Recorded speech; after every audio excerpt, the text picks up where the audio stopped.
as I'm pacing the pews in a church corridor, and I can't help but to hear, no, I can't help but to hear an exchanging of words. I love you too. What a beautiful wedding, what a beautiful wedding, says a bridesmaid to a waiter. But what a shame the poor groom's bride is a whore.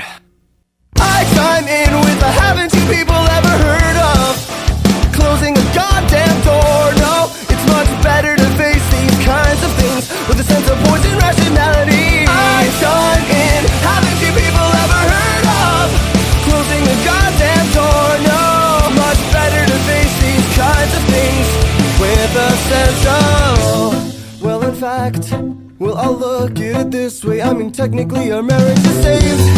Well, this calls for a toast, so pour the champagne. Oh, well, in fact, well, I'll look at it this way. I mean, technically our marriage is saved.